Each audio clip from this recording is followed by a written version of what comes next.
हाय बच्चों, देखिए हम लोग की क्लासेस आ रही हैं। ठीक है, क्लास 11th के हम लोग फिजिक्स देख रहे थे। ठीक है, उसमें से हम लोग कई सारी वीडियोस को देखे थे। ठीक है, हम लोग ने बहुत सारी टॉपिकों को देखा। हमने द्रव्यमान भार को अंतर भी देखा है, मात्रकों के बारे में देखा है, मूल मात्रक, व्युत्पन्न मात्रक, आगे भी अब ऐसे ही बहुत सारी टॉपिकों को हम लोगों ने देखा है।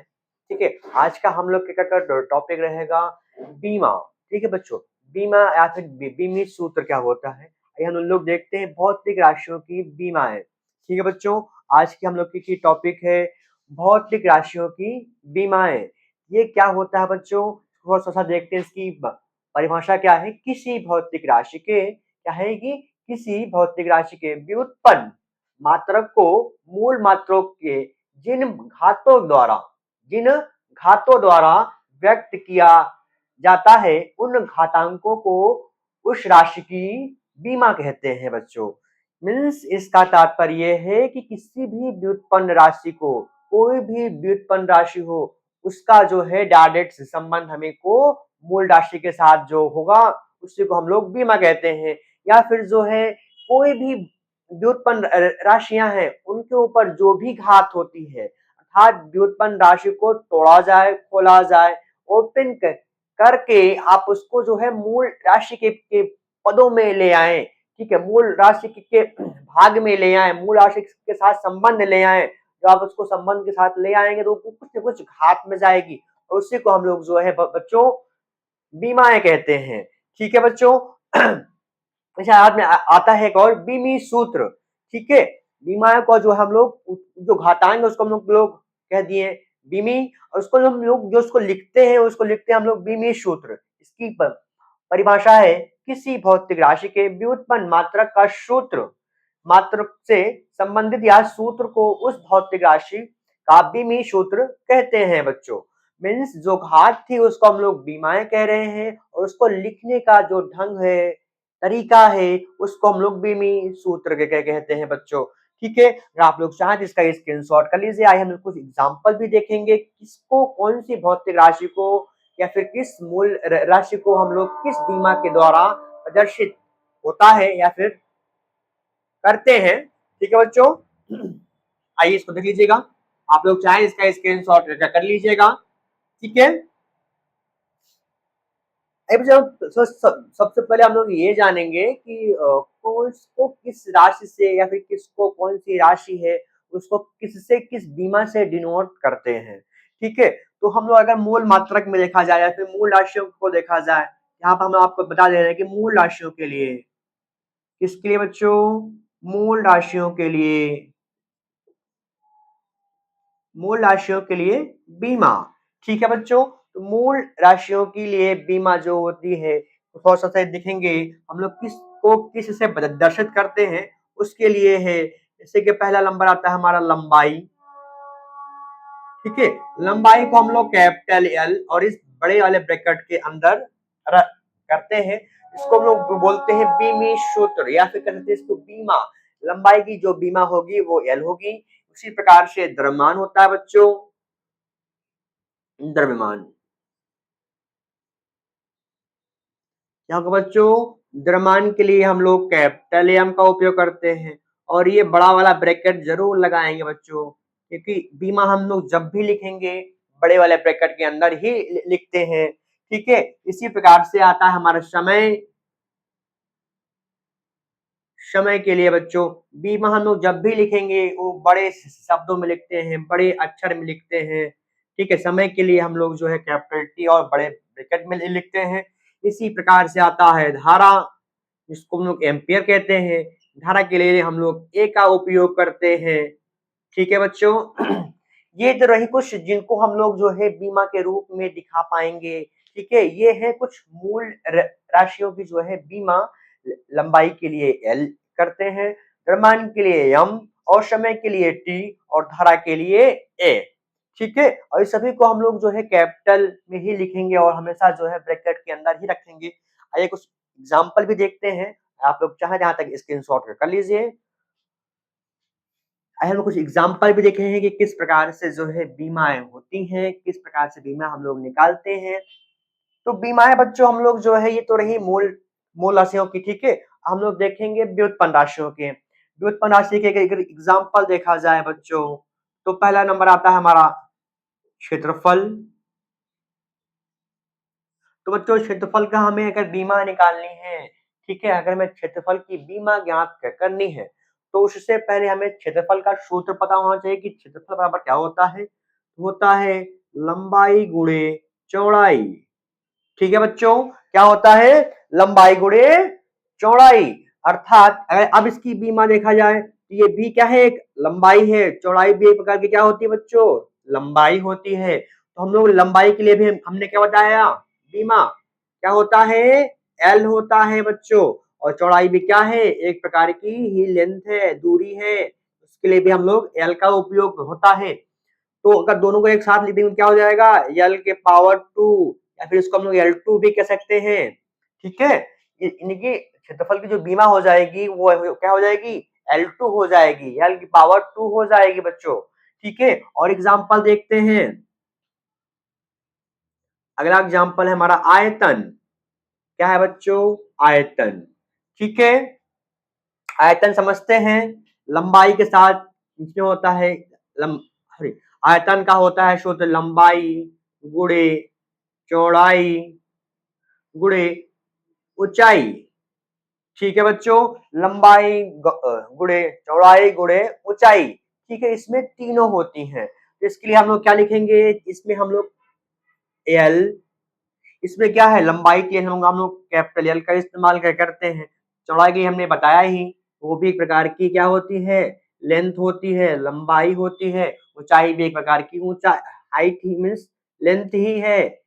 इसको भी हम लोग जो है मीटर या फिर डिस्टेंस सेंटीमीटर में ही मापते हैं। इसलिए इसका क्या हो जाएगा? एल के पावर 3 हो जाएगा बच्चों। इसमें क्या हो जाएगा? आयतन के लिए एल की पावर 3 हो जाएगी। ठीक है, ये तो रहे कुछ एग्जाम्पल। आगे और भी देखते हैं हम लोग एग्जाम्पल इसके संबंधित। ठीक है, अगर आप लोग धीमे धीमे देखना चाहें तो ये सब होते जाएंगे आपके लिए। ठीक है, इसका स्क्रीनशॉट कर लीजिए। और भी एग्जाम्पल देख लेते हैं कि कैसे हम लोग सबको बीमा के रूप में लिखते हैं, कैसे हम लोग बीमा के रूप में बनाएंगे सबको, सबकी बीमा कैसे ज्ञात करेंगे। अर्थात यहाँ पर जो बीमा हम लोग ज्ञात कर रहे हैं, ये कह सकते हैं डायरेक्ट व्युत्पन्न राशि का मूल राशि के साथ संबंध। ठीक है, अर्थात व्युत्पन्न राशि को ओपन किया जाए, उसको को खोला जाए, खोलते हैं तब तक जब तक वो मूल राशि के पदों में ना आ जाए। ठीक है बच्चों, अगला हमारा एग्जाम्पल है घनत्व। घनत्व बच्चों, ठीक है, घनत्व क्या होता है? एकांक आयतन में उपस्थित द्रव्यमान को हम लोग घनत्व कहते हैं। द्रव्यमान एकांक आयतन में उपस्थित एकांक आयतन में उपस्थित द्रव्यमान को हम लोग जो है घनत्व कहते हैं बच्चों। ठीक है, हमें किसी भी भौतिक राशि या फिर किसी भी जो है व्युत्पन्न राशि की अगर हमें बीमा ज्ञात करनी है, तो सबसे पहले हम लोग को जो है उसका सूत्र मालूम होना चाहिए कि उसका सूत्र क्या है। ठीक है बच्चों, तो इसके लिए हम लोग जो है हम लोग ने देखिए इसका सूत्र यह रहा घनत्व का कि एकांक आयतन में उपस्थित द्रव्यमान को हम लोग जो है घनत्व कहते हैं। ठीक है, तो आयतन कहाँ पे हम लोग यहाँ पे क्या लिखेंगे? द्रव्यमान के लिए हम लोग क्या लिखते हैं? कैपिटल एम बटे है, तो बटे आयतन के लिए अभी हमने क्या ज्ञात किया? L3। ठीक है बच्चों, ये नीचे से अगर ऊपर जाएगा तो किस में हो जाएगा बच्चों? माइनस में हो जाएगा। अर्थात इसको हम लोग इस प्रकार से लिख सकते हैं Ml-3।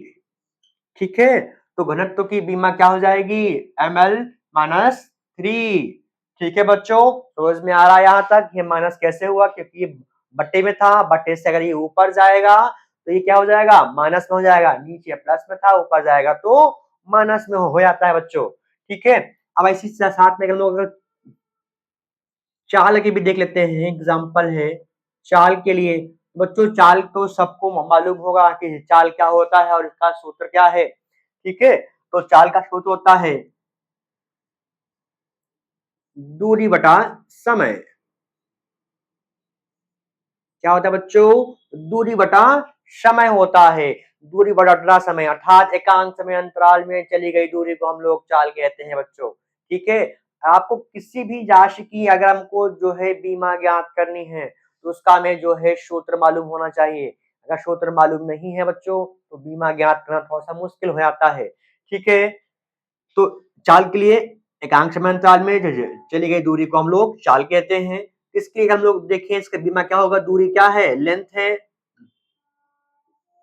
और समय के लिए हम लोग क्या लिखते हैं, कैपिटल टी लिखते हैं बच्चों।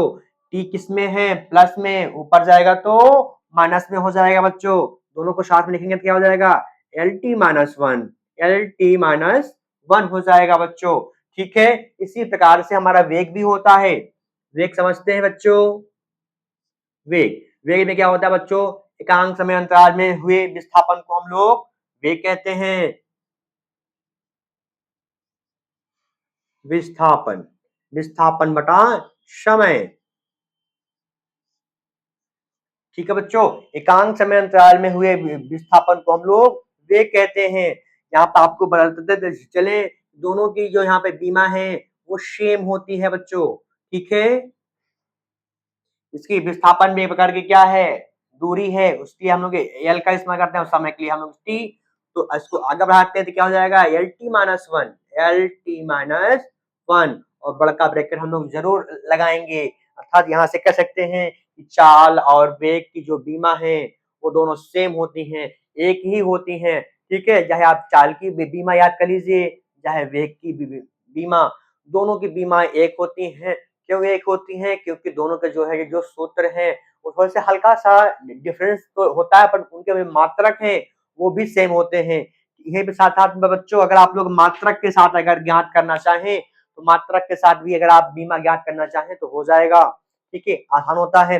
आइए और कुछ भी एग्जाम्पल देखते हैं। ठीक है, ये तो रहा है सूत्र के साथ। कभी कभी आपको अगर सूत्र नहीं मालूम है, सिर्फ मात्रक पता है, तो मात्रक से कैसे ज्ञात होगा बीमा। ठीक है, तो मात्रक से भी बीमा ज्ञात हो जाएगा। ठीक है, तो सिंपल तो ढंग यही था कि आपको अगर सूत्र मालूम है तो वहां से आपको को ज्ञात करना आसान होता है। आइए और भी एग्जाम्पल देखते हैं हम लोग। त्वरण की बात करते हैं। त्वरण क्या करता है, कहता है वेग परिवर्तन बटे समय, कहता है वेग परिवर्तन,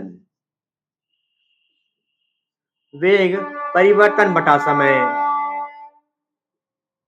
वेग परिवर्तन बटा समय। ठीक है, ये तरह वेग का त्वरण का सूत्र। ठीक है, वेग परिवर्तन बटे समय, अर्थात ऊपर हमें किसकी बीमा लिखनी है, वेग की। वेग की बीमा हमने अभी निकाला है एल टी माइनस वन, और नीचे क्या है बच्चों, टी है। टी मतलब क्या होता है, समय है। समय के हम लोग क्या क्या लिखते हैं, टी लिखते हैं बच्चों। ठीक है, तो अगर इस टी को अगर ऊपर की ओर लेकर जाएंगे तो क्या हो जाएगा, एल टी माइनस टू हो जाएगा। क्यों माइनस टू हो जाएगा, क्योंकि एक टी माइनस पहले से है यहाँ पर, और एक टी यहाँ पर प्लस था, ऊपर जाएगा तो माइनस हो जाएगा। इसी को हम लोग जो है अगर इसके मात्रक के द्वारा ज्ञात करने का प्रयास करें तो देख लीजिए इसका मात्रक होता है मीटर प्रति सेकंड स्क्वायर। ठीक है बच्चों, अगर मात्रक से अगर आपको को ज्ञात करना है किसी की बीमा, तो इसका मात्रक होता है तो त्वरण का मीटर पर सेकंड स्क्वायर। मीटर के लिए हम लोग क्या लिखते हैं, हाथ लेंथ है तो एल लिखते हैं, और सेकंड स्क्वायर के लिए हम लोग टी का पावर टू लिखेंगे। इसको आगे बढ़ाएंगे तो क्या हो जाएगा, एल टी माइनस टू हो जाएगा बच्चों, एल टी माइनस टू हो जाएगा। ठीक है, अर्थात यहाँ पर ये बताने का प्रयास हो रहा है कि अगर आपको किसी भी भौतिक राशि या फिर व्युत्पन्न भौतिक राशि की जो है आपको बीमा ज्ञात करनी है, तो आपको अगर यह सूत्र पता हो तो आप वहां से हो जाएगा। आपको सूत्र नहीं मालूम है, सिर्फ उसका मात्रक मालूम है, तो वहां से भी अगर आप चाहें तो बीमा आप आसानी से ज्ञात हो जाएगा। ठीक है बच्चों, आइए और भी एग्जाम्पल देखते हैं, क्योंकि ये बहुत अच्छी टॉपिक है। बच्चों को थोड़ा थोड़ा समझ में नहीं आती कि बीमा क्या है और इसको क्यों ही पढ़ रहे हैं। ये बीमा सिंपल सी बात है बच्चों कि हम लोग किसी भी व्युत्पन्न राशि को जो है मूल राशि के पदों में जो है ले आते हैं। अर्थात कह सकते हैं कि व्युत्पन्न राशि को जो है मूल राशि के साथ संबंध क्या है, संबंध स्थापित होता है। ठीक है, इसी के साथ हम लोग थोड़ा सा और भी देखते हैं। बल देख लेते हैं। बल, बल बराबर होता है बच्चों द्रव्यमान, द्रव्यमान इंटू गुणे होता है त्वरण, द्रव्यमान इंटू त्वरण होता है, अर्थात इसको हम लोग शॉर्ट में इस प्रकार से लिखते हैं, एफ इज इक्वल एम गुणे ए। ठीक है बच्चों, जिनको सूत्र नहीं पता है वो लोग याद कर लेंगे, F is equal M into A होता है। ठीक है, ये तो रहा बल का सूत्र। हमें इसकी की बीमा निकालनी है। क्या निकालनी है बच्चों? बीमा ज्ञात करनी है। तो द्रव्यमान के लिए हम लोग क्या लिखते हैं? एम लिखते हैं बच्चों। अभी हम लोगों ने बस थोड़ी देर पहले हम लोगों ने देखा कि त्वरण की बीमा क्या होती है, तो होती है एल टी माइनस टू। सबको साथ में कर देते हैं। द्रव्यमान के लिए हम लोग एम लिखे हैं और त्वरण के लिए बीमा हम लोगों ने निकाला था एल टी माइनस टू। तो सबको अगर आपस में मिलाकर लिखेंगे तो क्या हो जाएगा? M L T minus two, M L T minus two हो जाएगा बच्चों। तो बल की जो बीमा होगी क्या होगा? M L T minus two होगी। ठीक है बच्चों, समझ रहे हैं हमारी बात? गुड, अच्छे बच्चे हैं आप लोग। आगे और भी देखते हैं, कार्य के बारे में देख लेते हैं। बहुत सारे एग्जाम्पल है बच्चों। कार्य में होता है, कार्य होता है बल, कार्य में होता है बल गुणे विस्थापन, बल गुणे विस्थापन। तो हम लोग जो है कार्य के कहते हैं, कार्य को हम लोग कैपिटल डब्ल्यू से प्रदर्शित करते हैं और बल को हम लोग कैपिटल एफ से इंटू डी मतलब डिस्प्लेसमेंट अर्थात विस्थापन को कहते हैं। यहाँ पर जो है हमें कार्य की बीमा याद करनी है तो हमें बल की बीमा और विस्थापन साथ में, यहाँ पे क्या हो जाएगा? बल की बीमा हम लोग को पता है M L T minus two. ये हो गई किसकी? बल की बीमा बच्चों। ये हो गया बल की बीमा इंटू साथ में डी मतलब क्या है? दूरी है, लेंथ है। लेंथ के लिए हम लोग एल का उपयोग करते हैं। ठीक है, विस्थापन है, दोनों को साथ में लिखेंगे तो क्या हो जाएगा? एम एल टू हो जाएगा बच्चों, क्योंकि एक एल यहाँ पे है और एक एल यहाँ पर है। कितना हो जाएंगे? प्लस में है तो आपस में ऐड हो जाते हैं, तो एल टू हो जाएगा और टी माइनस टू हो जाएगा बच्चों। कितना हो जाएगा? टी माइनस टू, अर्थात कार्य की जो बीमा हो जाएगी M L two T minus to.